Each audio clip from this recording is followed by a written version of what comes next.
Hi. Hi, Hi. how's it going, everyone? Hello. Welcome. Where are you from? Tell us why you're here. I'm hanging out in the vicinity of Portland, Oregon, and I am here to listen to Tara and Paul, my teammates from Ah. Torch. He's here to I'm here to heckle. Yeah, I'm here to I was heckle. going to say, get ready. asking I you for briefly considered stories. changing my handle to Darren, student from PSU. But I decided to represent myself, so here I am. I'm happy to be here. It's been a while since I've joined a Spatial Assembly meetup, so this is I'm back and it's When was the last time you were here? I probably like 3 or 4 months ago. Oh, cool. Okay. Trevor, always good to see you in a new avatar form. You look amazing today. Yeah, that's definitely the winner thus far. You're special. Anyway, say hi to us and tell us how have you been the last week or so, couple weeks? We can't hear you, Trevor. Oh, he's Oh, he said. Oh, I missed the he said note. thanks. Yeah. Hey Okay. everyone, good morning. Hey, morning. Good morning. I, Do you have any news to share? Anything been happening that you can share with us? well, we have moved the WebXR device API standard forward one notch in the process. We've submitted it for review by the sort of overarching technical architecture group. So Cool. assuming that we don't hear major fundamental changes, which is unlikely, that means that the API is mostly stable, and we're already seeing implementations of it starting to appear in browsers like Chrome, and but they're behind flags right now, so they're not for general use. But Okay. people can start actually building against it. So that's kind of the big news in my world. That We've is been working on that for 2 years, so Nice. we're happy. that Congratulations. that is really big news. Yeah. I sorry, I got distracted by a flying camp chair. Likewise. Was that you, Paul? Nope, Okay. I'm done re-engineering the space. I'm just going to turn off room settings. Sorry, so people can't move objects unless you've got permission. Okay. If you want to move chairs, tell me and I'll give you permission. But a lot of chairs get moved accidentally, so I'm just preventing the accidental, kick of a chair. Trevor, sorry, that's really exciting. So when will you think it will get into public use, like become on the mainstream browsers, not the beta versions? Well, I can't speak for the browser orgs. They have to make their own announcements on that. Yeah. I just sort of in broad strokes, I definitely hope that we will see implementations land no longer behind flags by the end of the year. But there's a fair amount of variance in that. So Okay. yeah, they'll have to sort of speak for themselves. Okay, My they're role not is that open in sharing yeah, data. for sure. That's fair enough. Yeah. Okay, we've had a few more people join. We've got it's 9:05. So I like to start on time so we all know we can all be sort of prepared and ready to get going. So with that, I'm just going to quickly say welcome to everybody. Thank you for coming to our 11th Spatial Assembly, which is pretty exciting.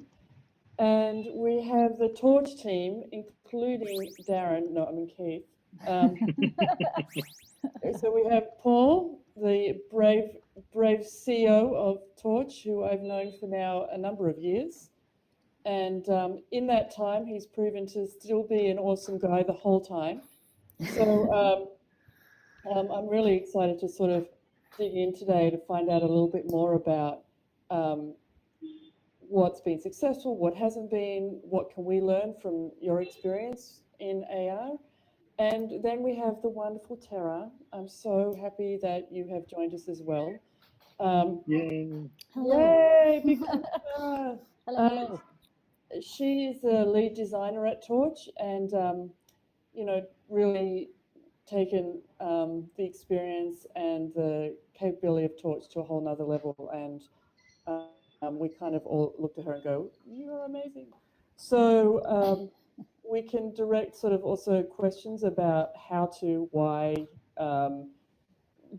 design, what are good use cases to Terra as well. So I am trying to say as least as possible. One thing I like to just add at the beginning is the point of the point of this gathering is that it is very casual, that you can ask silly questions, very difficult questions, very easy questions. There's no right or wrong. It's supposed to be an open discussion so that we can learn how to make spatial computing not suck. And by first just understanding it. I feel like we're still at the stages where there's a lot we don't understand. Yeah. And then you can take inspiration from our meetups and apply that to your work. Come back and tell us what's happened, how it's helped, how it hasn't. I can hear somebody typing in the background. It's with spatial audio in this room, it becomes very distracting. So thank you for muting or just quietly listening. I'm going to hand it over to Paul and Tara. Thank All right. you. Oh, thanks. Yeah, thank you for that warm introduction. Appreciate it. You're welcome. Yes, I was just going to say, in the spirit of that introduction, we don't have a huge prepared thing. We were just going to tell you a little bit about ourselves and our background, and then I'm probably going to give a little context about where the origins of Torch and the journey we've taken, but we're going to try to keep it brief and leave it open for interruptions and questions and anything that might be inspired from the conversation. So just kind of reiterating Silka's point, feel free to Silka, I think we have a couple people watching the chat, so in case somebody just wants to type in a question or something, we can keep track of that. Yeah. Okay, so yeah, Tara, you want to kick it off? I'll kick it off. Yeah, please feel free to interrupt if you have a question. But yeah, I thought I'd do a quick introduction to myself. So I'm Tara Hatfield. Hello, everyone. I'm the design director at Torch, which, if you don't know, is a mobile AR application that allows designers and enterprises to design, build, and publish augmented reality experiences without delving really too deeply into code. A lot of my work is at the intersection of digital and physical design with a focus on spatial computing. So a lot of my work in the past 10 years has spanned sort of mobile products, augmented realities, and real-world environments. So my background is this kind of crazy mixture of writing, visual design, and architecture. I actually started out in print publishing at an indie publisher at Softskull Press, and then I worked at Elle magazine, the fashion magazine. But for the last hello. For the last I know. It was not a good fit. For the last 10 years, though, I've been exploring how our digital and physical lives kind of overlap and intersect. And I did that first in architecture school through interactive installations and at architecture companies like GGN, Sasaki, and then I moved on to studios and brand agencies like Monday, Tuesday, and White & Kennedy, where I was primarily working on AR and VR projects for Nike, Samsung, and Chrysler. A lot of the problems that I generally solve or love working on are really where few existing frameworks or guidelines exist. So AR is kind of perfect in that way. It's really this emergent technology and creative medium that we're all still discovering how to, as Silka put it so eloquently, not suck. I guess what else? I recently published a data visualization book because I love writing and designing on the side, and that's called Seattleness, a cultural atlas. But I'm super excited to be here and talk AR and design. Excellent. Cool. That's it, yeah. I guess it's my turn. Yeah, it's you. So I was born in South Carolina. No, I'm not going to start that far back. I I will start a little further back than I normally do, which is I am a product of the personal computer age. I started on a Texas Instruments personal computer and graduated to a Commodore 128.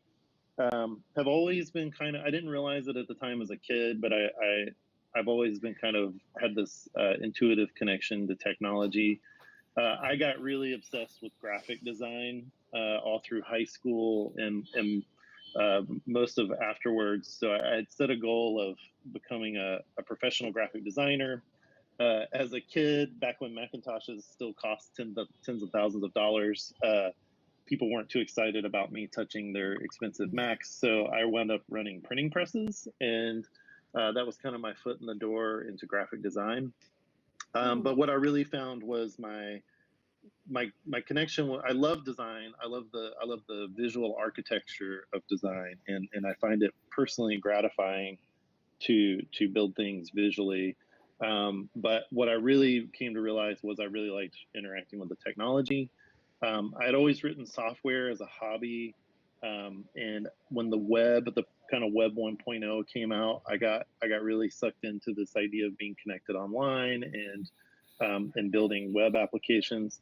So I decided to become a professional software developer, and I found the web side of it not too challenging, and I really loved video games, and I was really enamored by this idea of 3D graphics programming. I was big into back in the day, they called it the demo scene, where people were building all these crazy visual graphics things in software with tiny restrictions of file size and code you could use.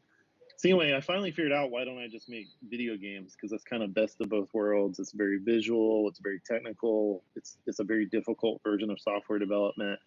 And so I'll cut through the next 8 years of video game development, but I worked for a bunch of different studios on PC and console games, and I really kind of found my niche there of being able to get technical and understand the technical capabilities, but to work with people to help them understand their creative goals and kind of navigate what's possible technically, and even maybe help them find a solution that they didn't even know was possible. And I got a real rush out of that kind of role.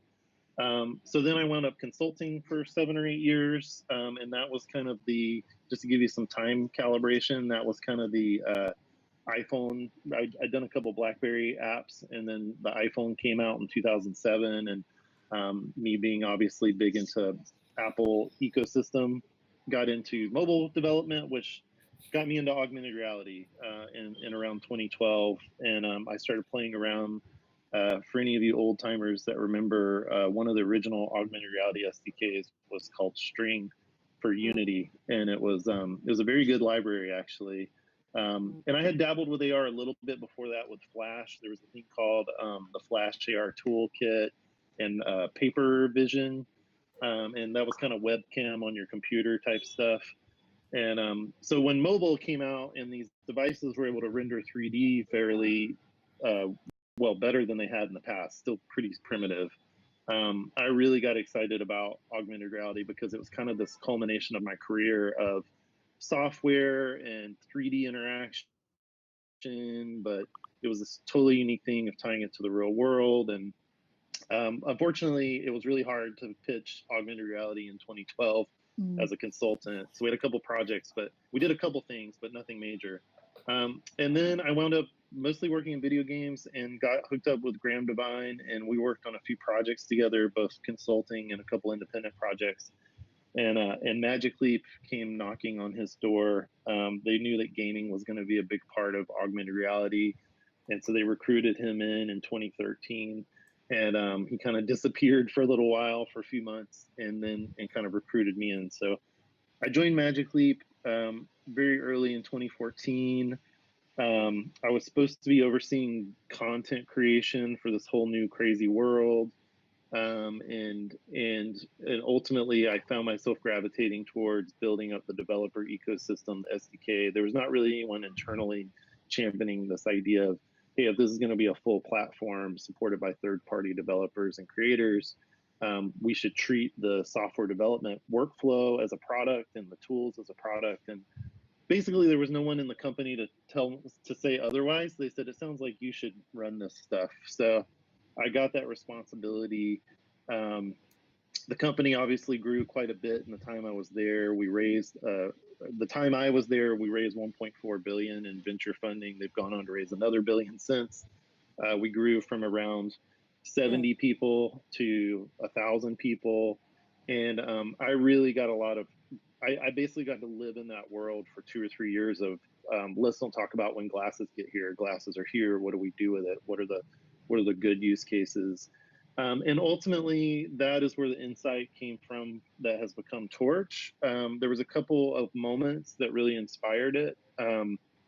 One was I worked very closely with Alicia Nables. If you guys don't know her, please look her up. She's got some fantastic talks. And she was the senior director of interaction design, and I was the senior director of SDKs and applications. And we were kind of working hand in hand on what is the interaction, what is the visual, what is this whole new operating system in 3D, what are these applications in 3D. And she had built this incredible team, a really diverse, talented team of designers who were really struggling to get their concepts materialized in 3D, so much so that we had to form a prototyping team of Unity developers that worked directly with the interaction designers. And that team was called Interaction Lab. And that was run by Brian Schwab, who's another great speaker and good person in the community. And it was like kind of this frustrating iteration of a designer builds a prototype, takes it to a Unity developer. You know, obviously things get lost in translation. It was slow, it was expensive, and just really frustrating. On top of that, I was dealing with outside parties and third parties where they were getting the demo. And keep in mind, this was back when we were being really secretive. So people would see the demo, their mind was blown, and then they were like, "How do we build content for these new spatial interfaces?" And the conversation kind of went, well, if you use a game engine of any type, we've built this SDK that works with any engine. And if you've already been building interactive 3D stuff, we can get you up and running on the hardware in a matter of minutes. It's going to be more of a design challenge for you than a technical one. And then we talked to other companies who have no core competency in video games or 3D, who have these really big brands or they're really big enterprise and they see a lot of value in spatial computing. And it was an even more difficult conversation of, well, you're going to first have to learn to become a video game developer, or you're going to have to work with a team, and that's before you even get into the design challenges of working in spatial. So that was ultimately what we decided, I decided was a big hurdle for both VR and AR, and I really wanted to focus on that problem. So left Magic Leap in the middle of 2016, moved to Portland, Oregon, where we are now. And my co-founder was the head engineer of the Magic Leap SDK team, Josh Faust. He's our CTO. And him and I started working on prototypes, mostly thinking about how do we get your modern day interaction designer, someone that builds web and mobile applications, seeing and working directly in 3D without all the pain associated. And we actually mapped out that journey, and we called it the wall of pain. And we talked about how difficult it is to get into 3D. And really the core driving mission has always been put it directly in the hands of the creatives so they can see the constraints, because as we all know, artists work best when they know the constraints because they push out to them. And so we just wanted to get a workflow that was just totally fresh and unique and built from the ground up for this new world to help find those bad and good patterns in spatial computing. So that kind of was the origin of why we started Torch. And I could certainly ramble about what we did and our journey since then, but I wanted to make sure that people could ask questions if they needed to or wanted to. I'll keep rambling. I'm warning. So Go for it. yeah, Time. so actually I dug up a video. I shared it with the team last night. I dug up a video of our first prototype in 2017. Wow. We were actually VR focused because at the time ARKit was not available. And what we believed was, and still do, the most intuitive way for someone to work in 3D is to use their body and to use their, their physical presence, which is designed for 3D manipulation, to manipulate virtual 3D. So we really leaned on the full 6 degree of freedom hand and head tracking of VR. And we actually also built on top of the web VR stack. We had a couple false starts. We wound up settling on A-frame, and we built kind of the first functioning workflow where you can take assets from anywhere, your standard 3D kind of coming from Sketchfab or Poly, but more importantly, your 2D assets, which is where a lot of people we see still comfortable making 2D assets, very quickly getting those into 3D in a position where, or in a state where you can just manipulate them as intuitively and quickly as possible. And so we first built the web VR version and the web 3D version, and then when ARKit came out, we very quickly built an ARKit companion app because obviously the founding team had been working in augmented reality for a long time. I should also mention at this point we brought in our third co-founder, Tony Falco, who actually came from a totally different world from us. He came in from a web infrastructure, distributed systems, database background, and enterprise background. And so we thought it was very complementary to what we were trying to do. So we built the AR prototype, and we said, look, here's me building something in VR, and here's it immediately being updated in AR, and vice versa. And here's this workflow that's really kind of fluid, and that's what we essentially raised our venture round of funding on, was that demonstration, and then we got to work. We found it very difficult to have feature parity between AR and VR. We found it very difficult to build. We knew we were going to build a progressively more complex tool, and we were already fighting with a lot of the challenges of the web stack. If there wasn't a bug in A-frame, it would be a bug in 3JS. If it wasn't a bug in 3JS, it was a bug in WebGL. And we were kind of slowly punching through all these challenges, and with our tiny team, it was just we were doing it, but it was brutal. And then we did our first big wide user test where we said, okay, we've got something fully functional. And so this is around early 2018. We started kind of road showing and demoing, and that's where actually we met Tara. We were going to a lot of the big agencies in Portland. That's when we were talking to Silka, and we were showing demos and having people use it.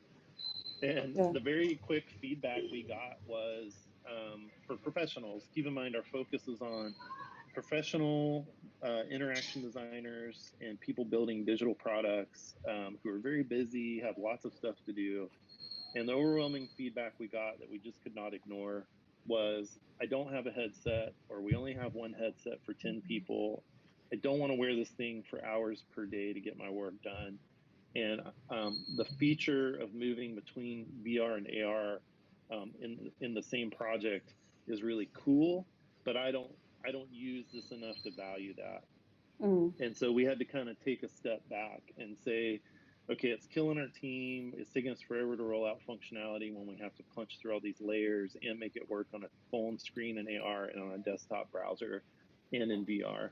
And so we just said, we're not hearing value in the market around it. And we got a lot of people interested in the phone version, the mobile version. And it really spoke to this philosophy around moving around in a space and using your physical body and really feeling kind of viscerally connected to the virtual content. So we made the tough decision to kind of scrap everything we'd built and start fresh with a native code base completely focused on a mobile workflow prioritized around augmented reality for screens, knowing that we would eventually be dovetailing into wearables for all the different definitions of that. And so we took the summer to build the product then. Yeah. I'm just wondering, in this part of the story, how much did the multiplayer or the collaborative AR spatial design play into making that decision to move? Yeah, and we have always had the ability for multiple people to be logged into a project, Yeah, even in that old code base.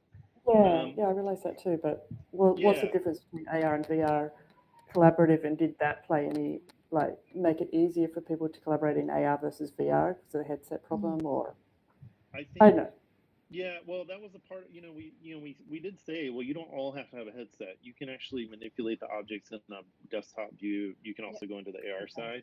Hmm. Again, the dominant theme for this kind of, we'll call it Act One of the Torch journey, was we were in hindsight, the mistake we were making, which I don't know, I hesitate to call it a full mistake, but what we were doing was we were mapping what we were seeing, how people are working in mobile and web today, and creating a 3D kind of analog to that.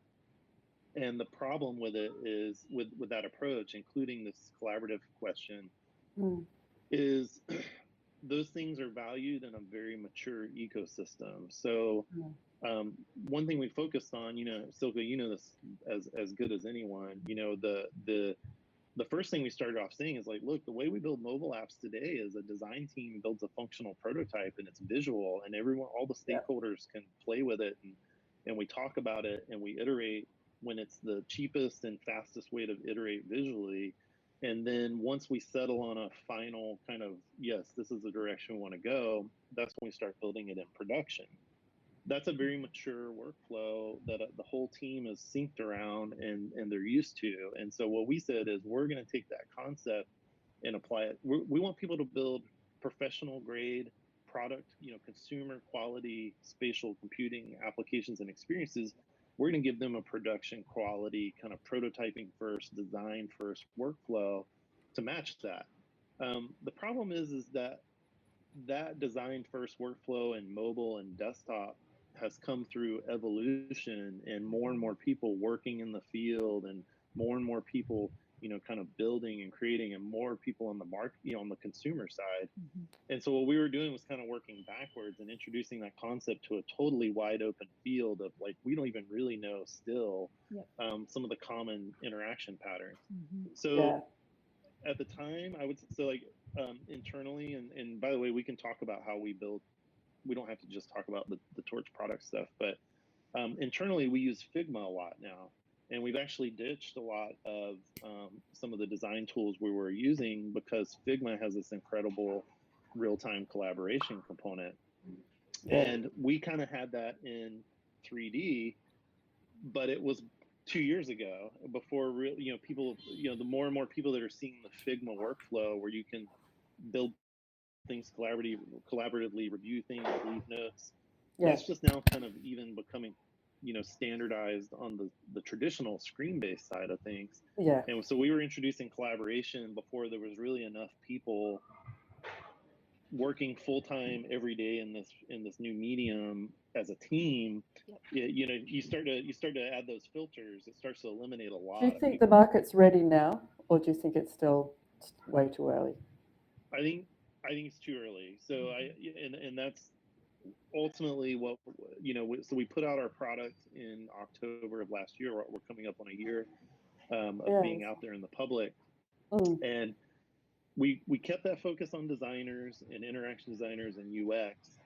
Um, and what we found was, people kind of fell into two camps. Either they're not using the stuff every day because they're not being asked to yet, Hmm. or they're building stuff with Torch, but we kind of scoped ourselves as a prototyping workflow originally. And they were saying, well, we're not building incredibly complex things like we do on mobile or web. We're building fairly simple AR things. How do we publish out? How do we export out of Torch? And we're like, well, we kind of thought that you would prototype with your creative side in Torch, and then you bring in the engineers to work in like a game engine or web VR, some production framework to build the actual thing. And people are like, well, that's just kicking the can down the road. It's just Hmm. moving the wall of pain down the road. So right. in um, late 2018 and early 2019, that's when people that follow us would have noticed that we started switching to say, Well, we're expanding beyond just prototyping. We're adding more authoring capabilities to the tool. We're adding more ways to publish. We're adding more ways to integrate. And that's all kind of culminated into this month's announcement, which is you can build something visually in Torch, and then you can publish that out to other tools. You can publish it out to your own mobile app. You can, we're going to add we have added the ability to export out, which gives you the ability to take your interactions, scenes, and assets and move them to wherever makes sense for you. Someone's Nice. making coffee? That's good. Sounds like it. So that's kind of, I kind of zipped through most of 2019, but that's kind of the high level journey we've So taken interesting. since we released. So interesting. Thanks, Trevor. Thank you, Trevor.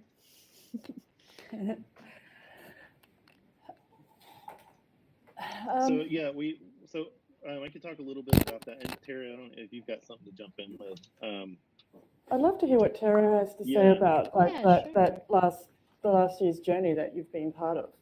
Yeah, so I actually joined in 2017, so right in our first round of funding. So I was around for those the first mobile application that we built after we transitioned from VR and AR.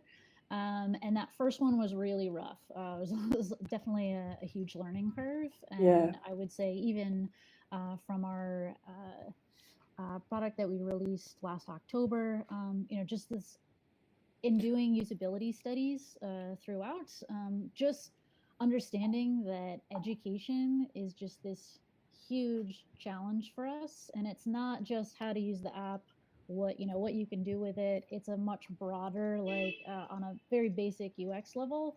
If we're wanting to remove these barriers, particularly for folks who don't have these core competencies in game engines, or just really the basics of 3D, So we're really having to explain. What are we talking about? Like, how basic do we need to? People really, wanting to know, like, and what experience did they come in with? For sure. Yeah. So we're dealing with like really well-trained professional interaction designers, really smart business folks, but ultimately in terms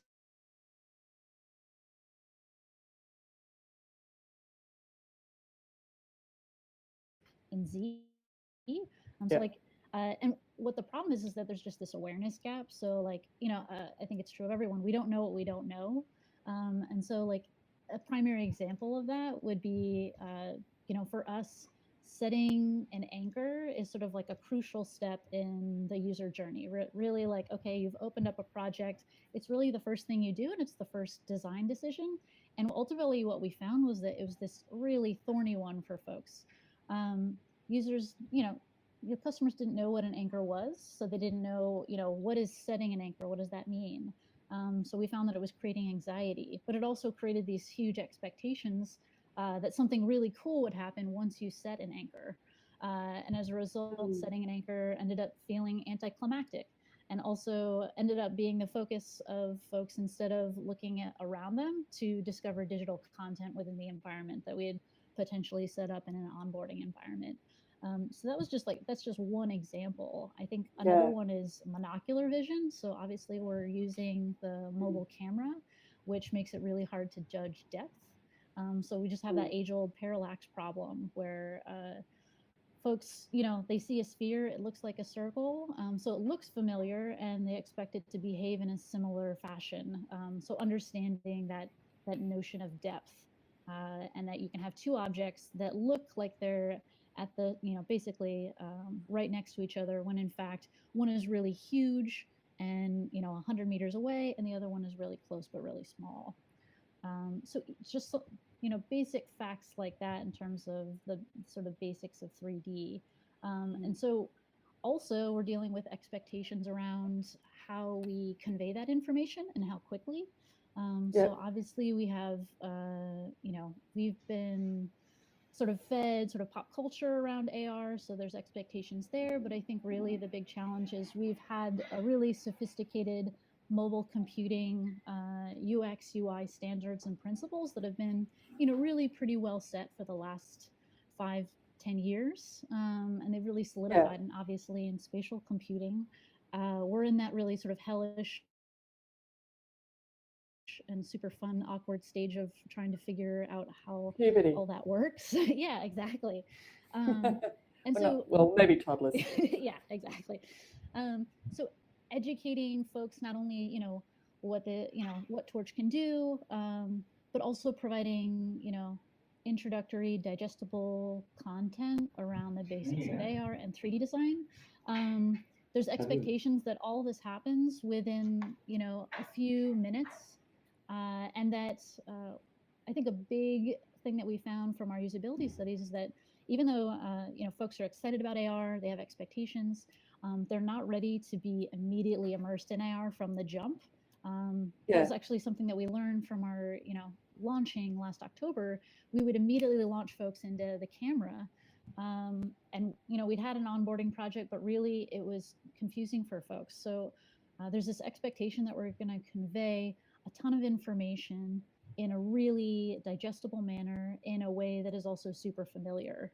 So likely in flat tutorials, videos, or more likely in-depth progress and onboarding that's really on par with computer games. So it's interactive onboarding.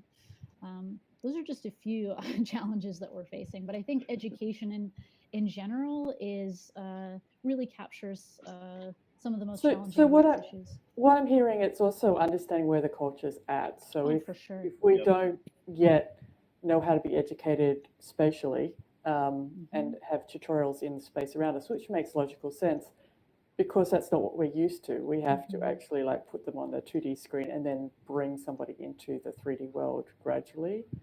Is that kind of what you're saying? And experiences need to be hybrid rather than just AR? Yes. We're actually in the near future.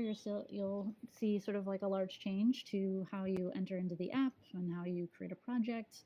And this is all based on feedback that we've gotten over the last 6 months to sort of ease folks in and also really hyper contextualize what is going on in front of, basically if someone's opened the app and really just sort of like hand holding.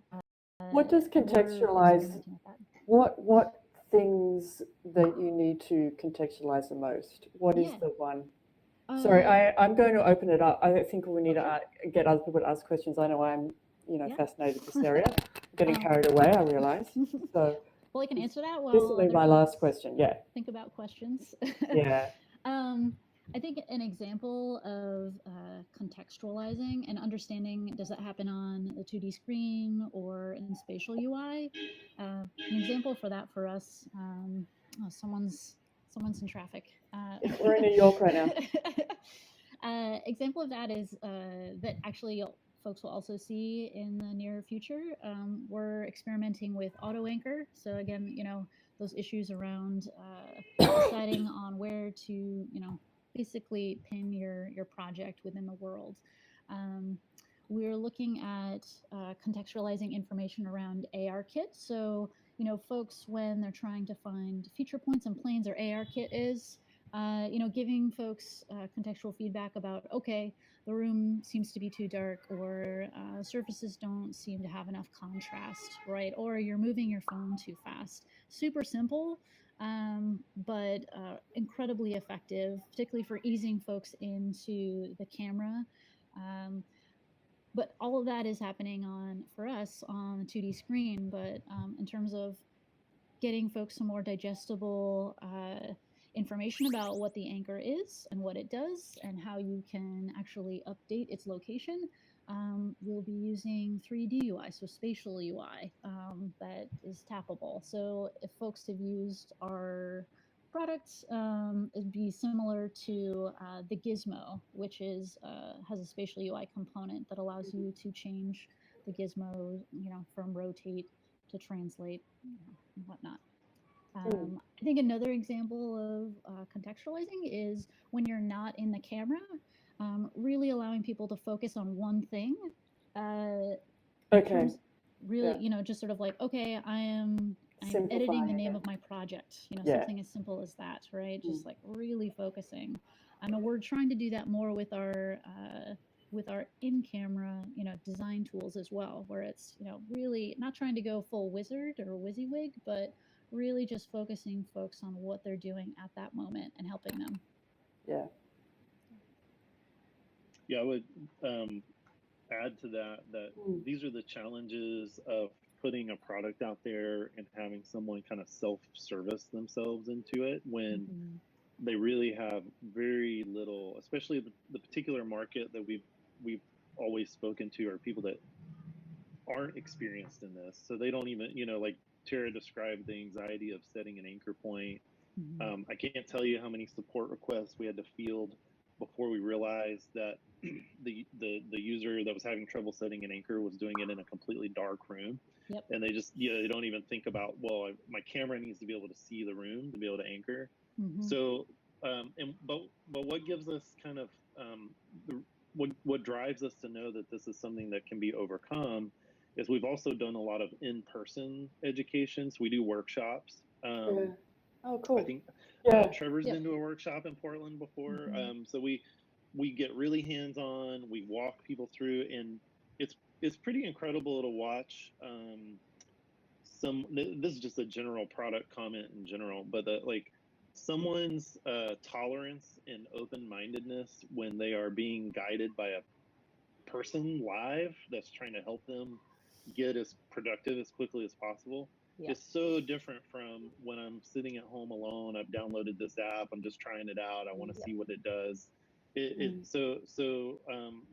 and especially because we're talking about a physical, everything we do in Spatial is tied into the physical environment. So being in there in person and walking someone through, here's how you get started, is just so efficient. So what we've been trying to do is figure out how to map everything we've learned about doing in-person kind of training and workshops into a self-service flow.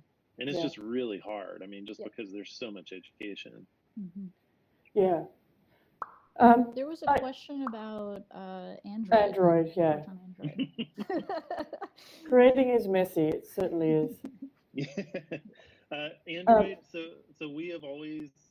So this is if you've heard me say this before, I apologize, but we are always looking forward to the future. We are always thinking about.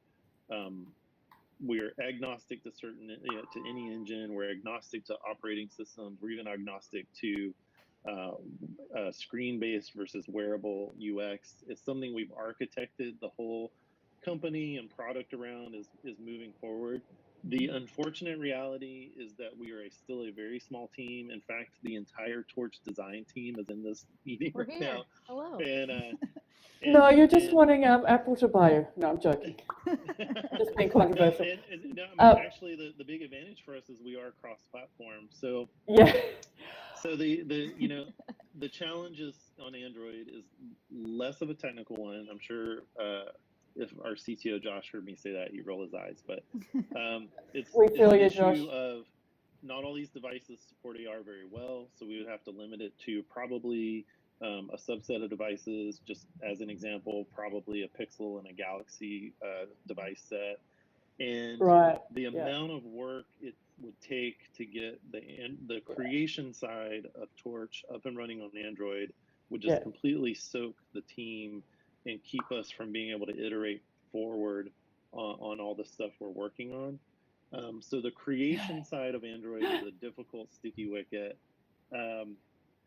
But what we are doing is we're allowing you to publish to Android, and so we're embracing WebAR, we're embracing SDKs and integrations, and we're embracing tools that already support Android, like Spark AR and Unity, and so we'll be integrating more and more with those. So the publishing and distribution side for Android will come much sooner than the creation tool side. Okay, so we've got, I know this is surprising that we feel like we've just started talking, but we've only got 15 minutes left. Would you believe that? So I want to change subjects a little bit to talking about what is the value of AR now and what is the value of AR people would like to see happen. Maybe this can be a question to anyone who wants to ask or tell us what you think the value is, and if you have experience, it'd be even better saying what you've done with it. And then I'd love to hear, what the Torch team, what their point of view is, because they have real experience with real customers. Mhm. What have you used AR for? Everybody. Everybody.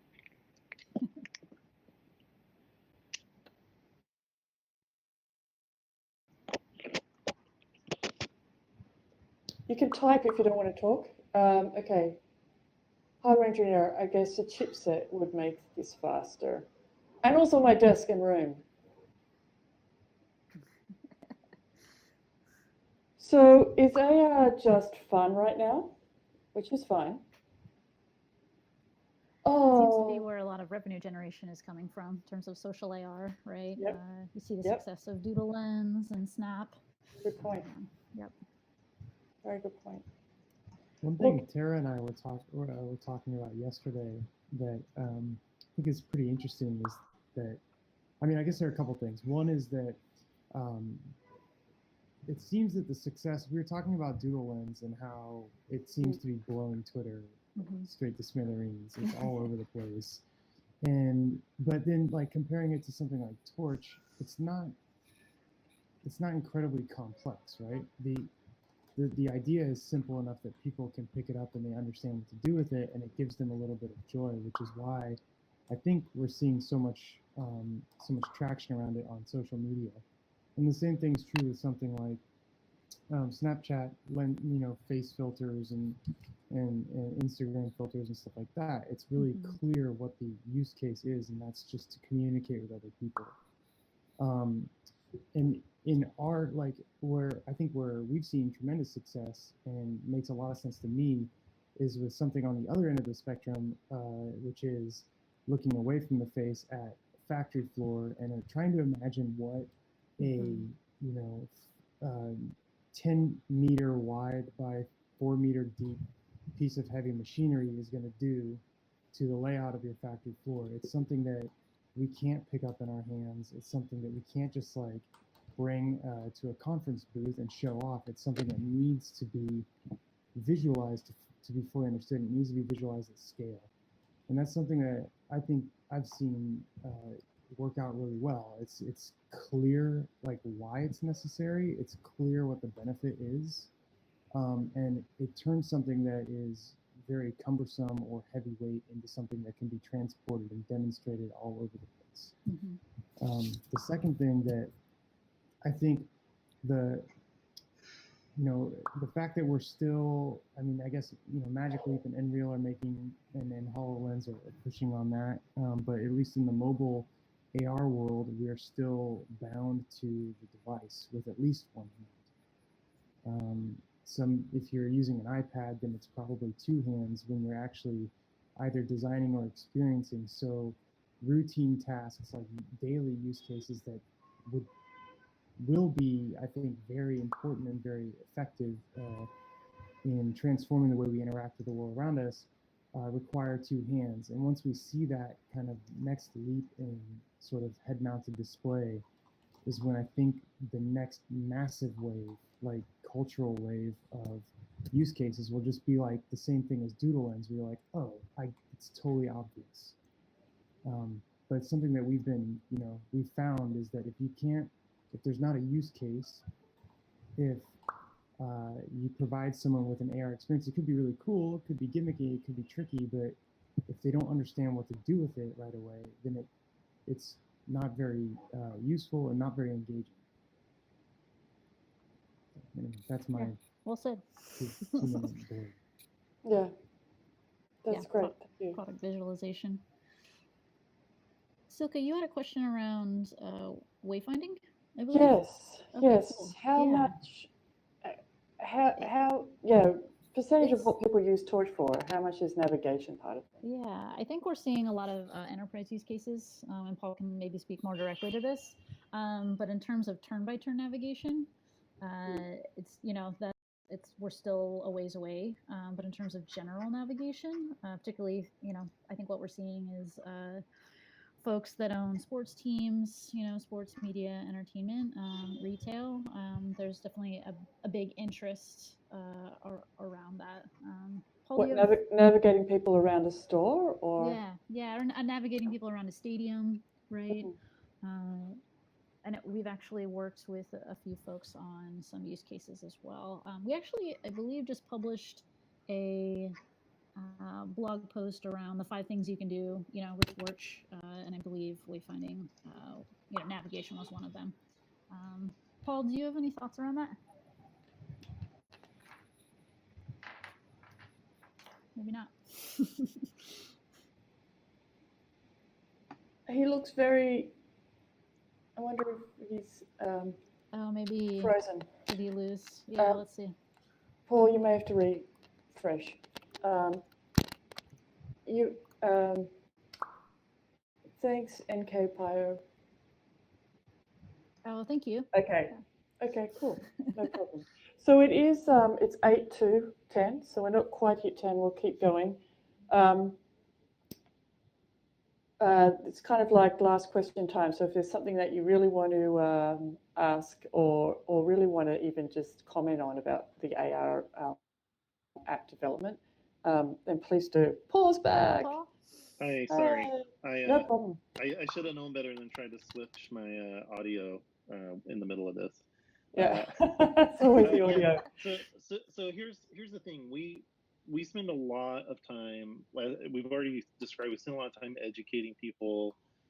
We also spend a lot of time consulting and just helping people navigate the possibilities. And if I had to distill it down into what we spend a lot of time talking about is what is the connection to the physical world in this experience. So AR's most key thing is that it brings virtual and digital, connection to the physical world. So we talk about what is that physical connection, and in the case of wayfinding, it is like the ultimate kind of, this is something that I do in I'm in the physical world. I'm trying to accomplish something. AR makes a lot of sense. I have this device with me.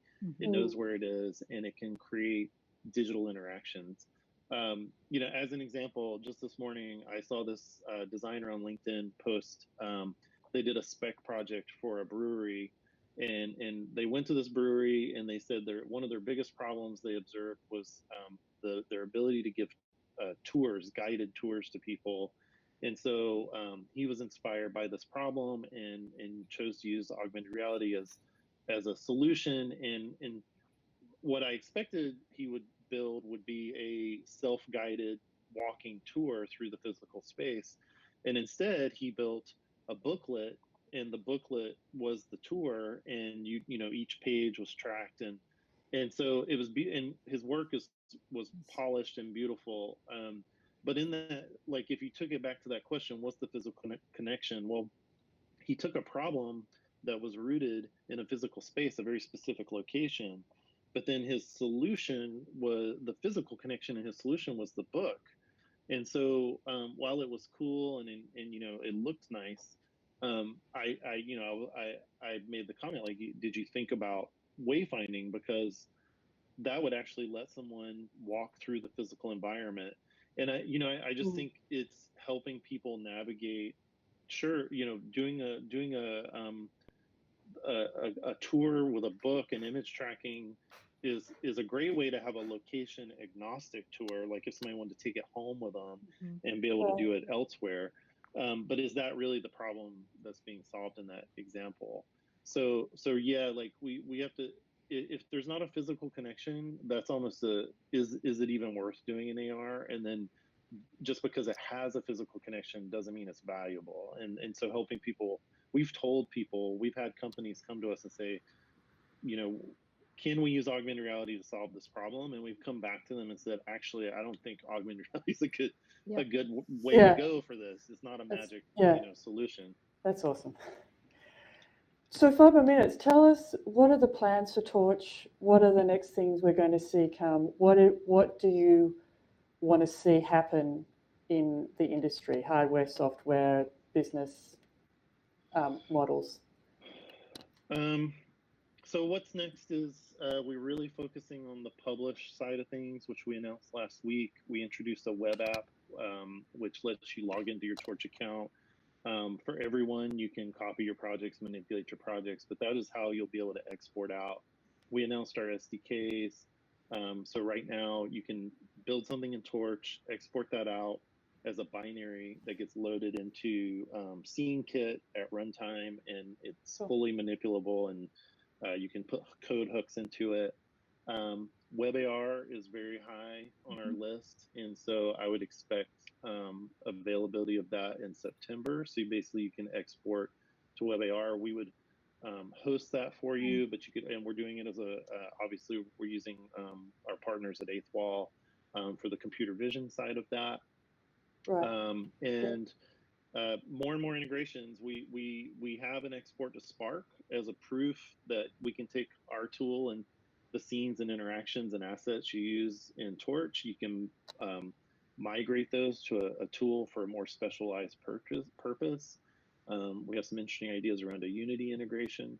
So it's about, I think what we realized was the market's not large enough or mature enough for a design only prototyping tool.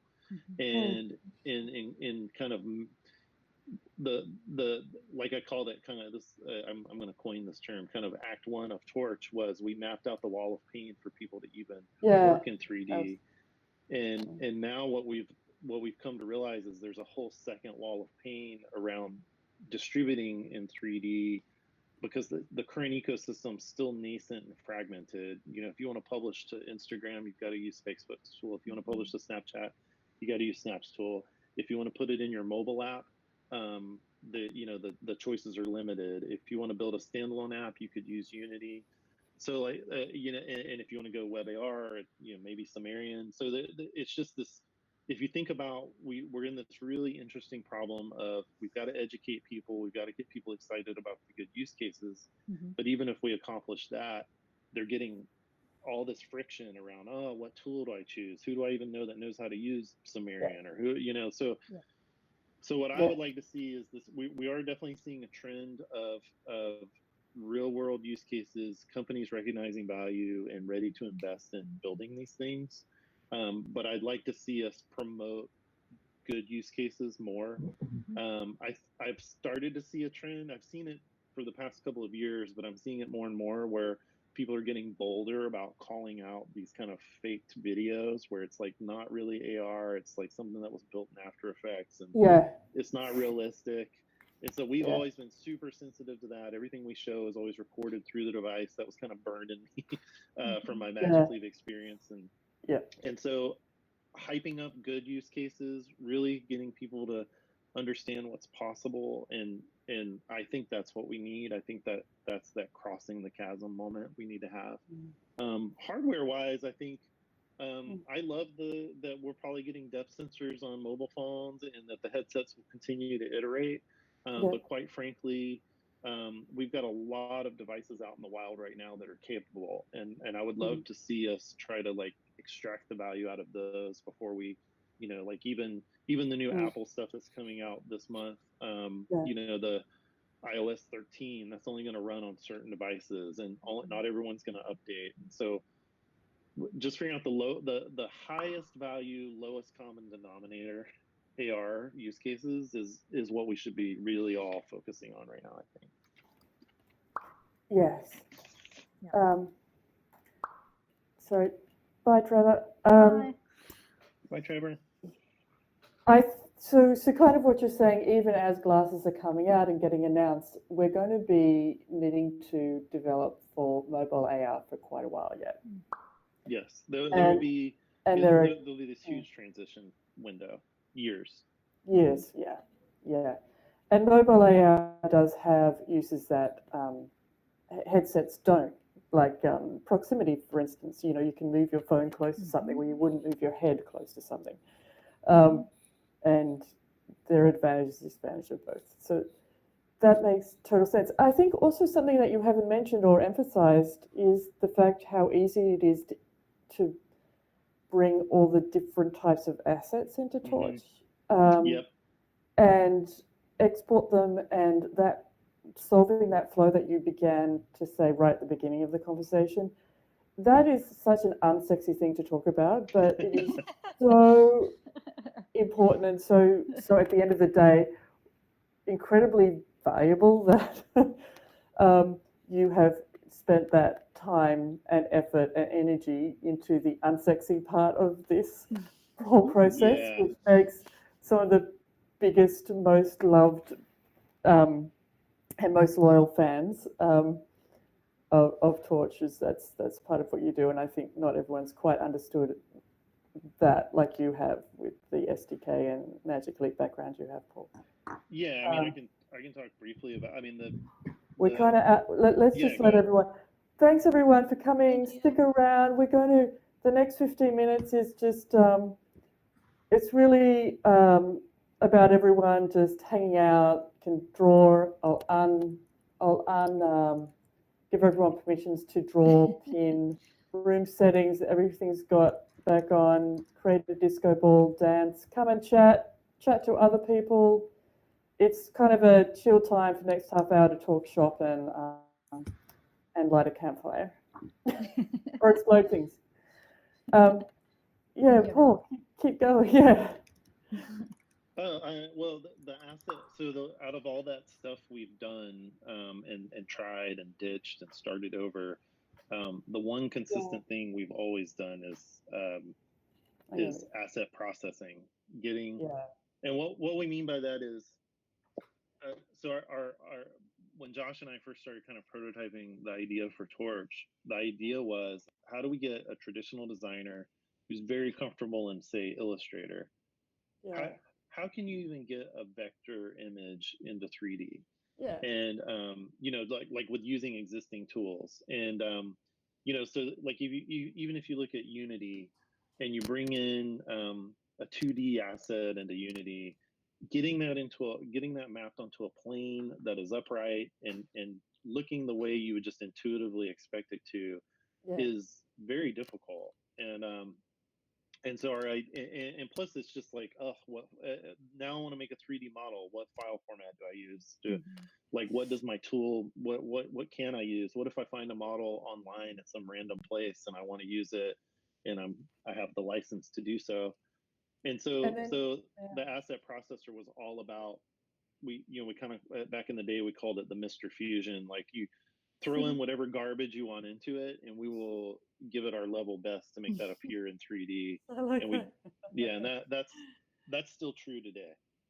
And Tara, I mean, trying to like get people who understand from Oh gosh, Illustrator yeah. into like through how is It's it supposed how are you going to have the same sort of terminology for that person and the same sort of user experience, but now it's in 3D and has completely different values like context. exactly, and That's just the like mindset. Yeah. there's no, I mean, a 2D file is a 2D file for the most part, and there's just no standardization among the different formats for Yeah. 3D, right? And then you have these things like shaders and materials that are just, Yeah. basically new to folks. Yeah.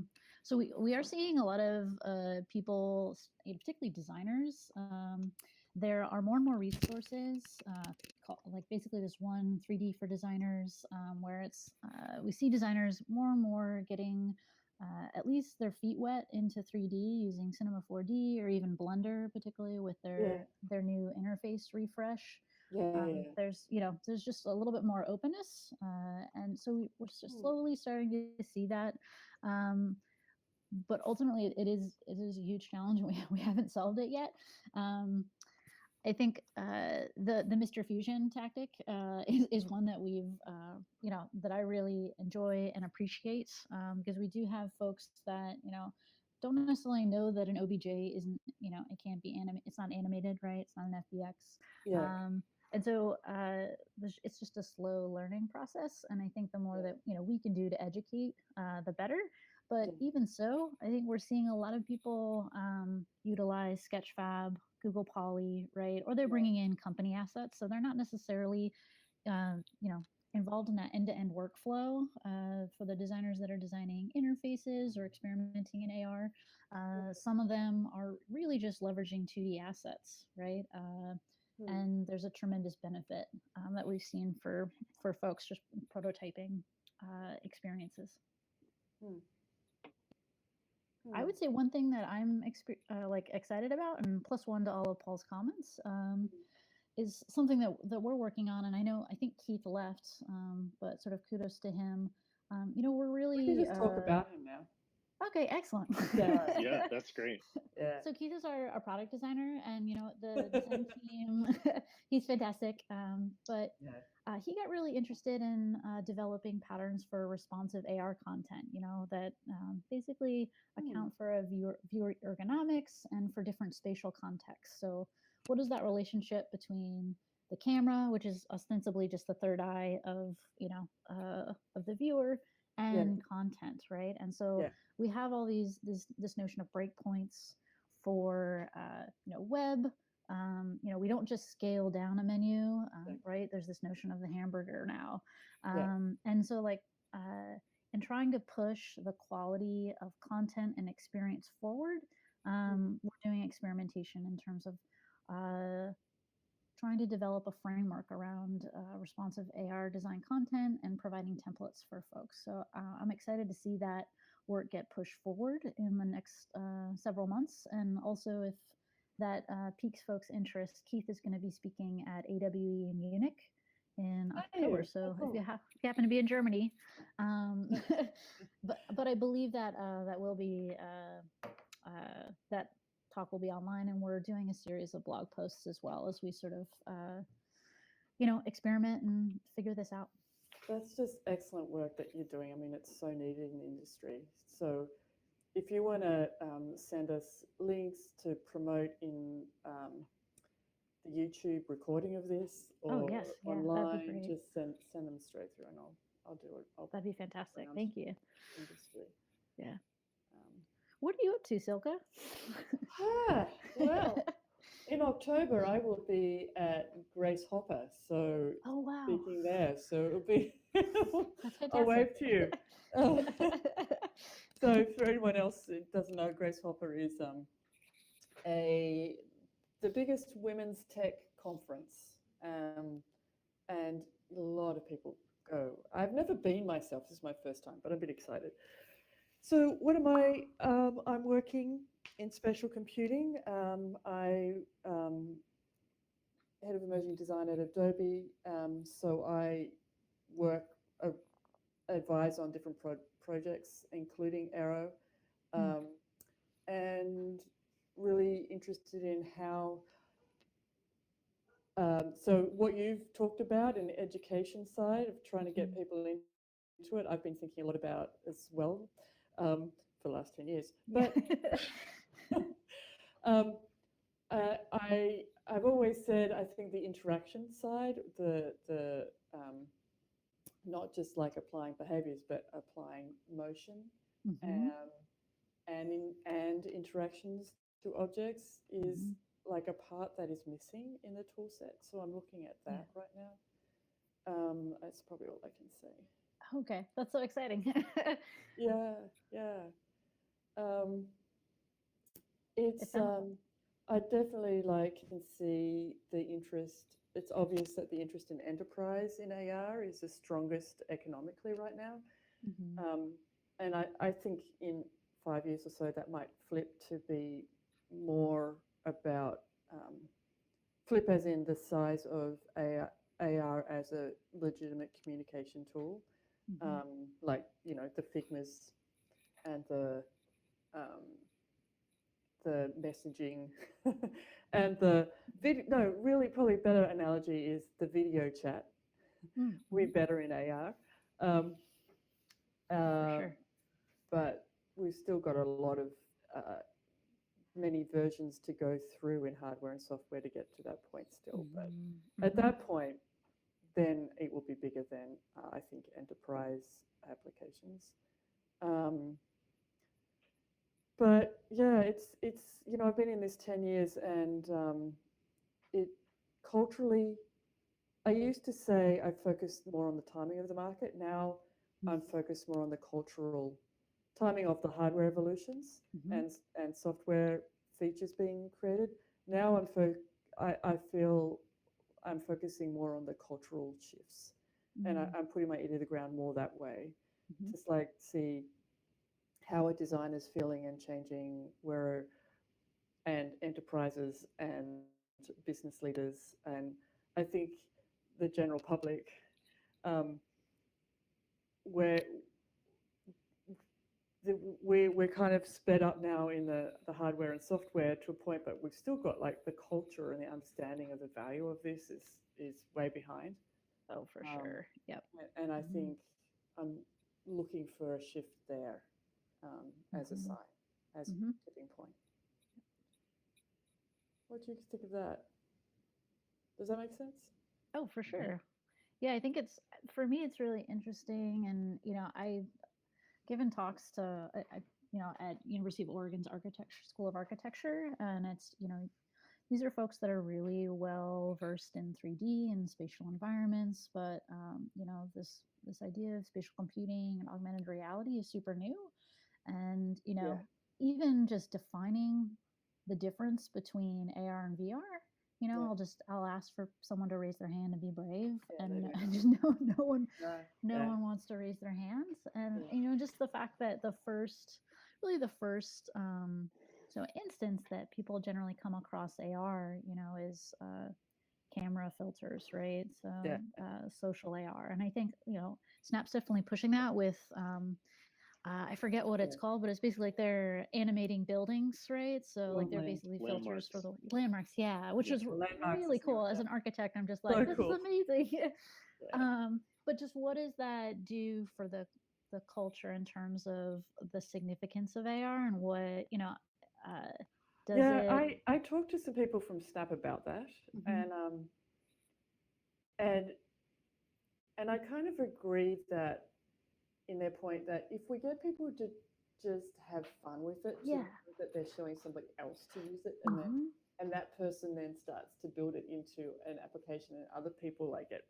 Like when it Yeah. starts Yeah. as like a gimmick, that's Mhm. how a lot of technologies Oh, for tend to sure. start, because Yep. it's intimidating, and it's sort of like how do you get enough people and momentum? It's usually when it's Yep. fun, right? Yeah. And I Exactly. think the fun is a legitimate place to start, to see something evolve. And then the other way that it's starting is complete reverse of how we save money. Mm. And then next Mhm. is how do we make money? But the Yes. saving money part is where I'm seeing enterprises have the most interest in AR, like production efficiency. For sure. Yeah. Very utilitarian. But then the reverse is the fun, which is a Snapchat. And then, like even AR, Google Maps, Mhm. that's still not, still doesn't show people enough value over just a regular, map that has GPS on it. Yeah, it's kind of that age-old question of why are we doing this in AR? Yeah. Yep, yep. Yeah.